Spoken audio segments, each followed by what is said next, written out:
it's here, and I'm just going to just relax and just hope that it happens. You're in Houston to celebrate this moment. You obviously had some series to remember against this Rockets team. Were those series postseasons the highlights of your career? They were such tough battles here.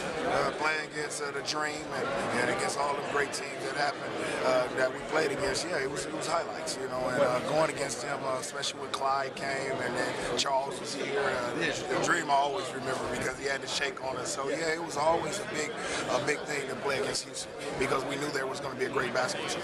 How much NBA basketball do you watch now at this stage? Well, I watch it all the time, basically. You know, I got to keep up on what's going on with these young kids and see how they're playing and how the game has changed. So it's really great. You know, I still watch a lot. Gary, you specifically mentioned Spencer as a Sonic going in at the Hall of Fame with him, what it would mean to you. Would you go in as a particular member of a franchise? And if so, which one? Oh, it's always going to be Seattle. You know, you guys only remember me for Seattle. That's where I started my career at. That's where I made all these numbers, all these accolades. This is what I did in Seattle. So I would never disrespect Seattle like that. This is the team that I played, and this is where y'all see me from, All-Stars, Olympics, all that. So it would be as a Seattle Supersonics. What are you hearing from the inside about the prospects of Seattle getting the Sonics back? Well, it's very positive. I always think it's positive. I'm always feeling that, and we just have to see. You know, we're just going to leave it in the hands of the NBA and see what happens. I got to give all the respect to Chris Hansen. He has done a great job of making this happen. I'm with him all the time. I talk to him, so he's put the city of Seattle on a great opportunity to get a basketball team, and all we have to do is hope. You know, and Seattle deserves it. Are you feeling confidence from him?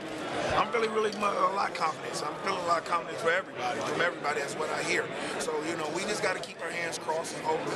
Kevin Johnson, I understand where he's coming from. He's the mayor in Sacramento. He's going through the same thing that we went through 6 years ago, and he's trying to keep his team there. So I feel for them. So, but I really feel for our team. I want us to have a team back. I hate it has to go like this, that we have to go buy another team to bring another team there. So it's really difficult for me to be with both sides. But you know, I want Seattle to happen. Would you anticipate participating in some way when the Sonics return? Always. I'm always going to participate in anything that happens in Seattle. You know, that's my love. I was there for 13 years. I love the city a lot. You know, I go back all the time. I still got things going on out there. So, yes, I'm always going to be participating in the city. A lot has been said about Michael Jordan's Spencer Lee, a lot of national media networks is playing homage to him. What's so special about the media and homage to Michael Jordan? Well, they consider him as the greatest basketball player to ever play this game, and which is true. It's always true about that. I agree with that. You know, honoring him and the things that he's done. You know, winning 6 championships and being that basketball player and being that icon of everybody. So, you know, I think he deserves it. You know, I think Magic Johnson deserves it. I think Kareem Abdul-Jabbar deserves it. But he was the golden child, and he still is. So I just think that you know, they're paying tribute to a great man, and he really deserves it. I think at some point they will retire number 23 across the board. I don't know. I don't think so. I think he didn't play for a lot of these teams. So, you know, I don't know if it'll happen.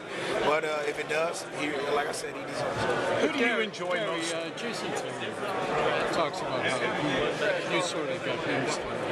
There's an awful lot of players who came out of that area. Avery Bradley is now playing for the Celtics. I mean, are you aware of your legacy through these other guys? Oh, yeah. The youngsters, you got Nate Robinson, Jason Terry, Jamal Crawford, all these guys who came up, Terrence Williams. A lot of these guys that came up in Seattle, I raised them when I was playing basketball in Seattle. They went to my camps. They were little kids, you know, and they went to my camp when they were 9 and 10 years old.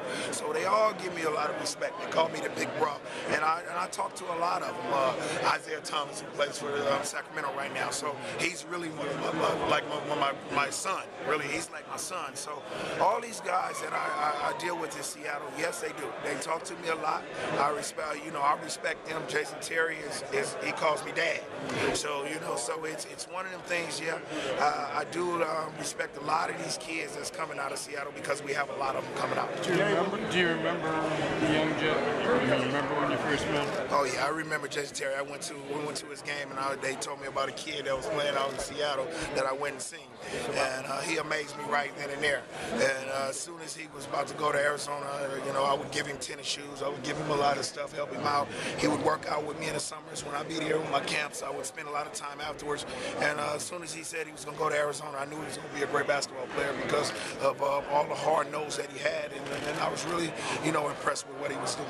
Gary, when you look at a kid like Isaiah Thomas, who is with the Sacramento Kings, you mentioned that he kind of calls you like his dad or something like that. He calls me his big brother. Jason calls me a dad. Yeah. But with Isaiah, how impressed are you with the confidence that guy has at the size he's at? I'm not impressed with that because I knew he had that. First when I started mentoring him, I knew he had that. A lot of people were coming in saying that he was a little small guy, but I said that's probably the smallest guy that with a lot of toughness and dog in him that anybody would ever have. That time when he went to the Pac-10 tournament, when it was last call to Pac-10 tournament, and they won it. They wasn't supposed to win it, and he got MVP and he made big shots. I said, there it is right there. Then all the NBA scouts were saying he was too small or whatever, and Sacramento took the chance and picked him as the last pick in the second round. And you see what happened.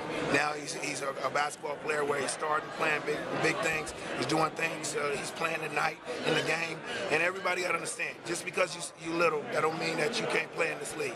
You just got to keep at it, and keep working at it, and that's what he did. And now he's proving himself. Gary, you mentioned that you're still watching the game, watching the young guys. John Wall said he's spoken to you before. There's been a lot of criticism about him lately, saying that he can't be a franchise player. What do you think about that? I disagree with that. We talked today. We talked yesterday when we both got here. I told him a lot of things that he needs to work on this summer. He's aboard. He's going to be with me.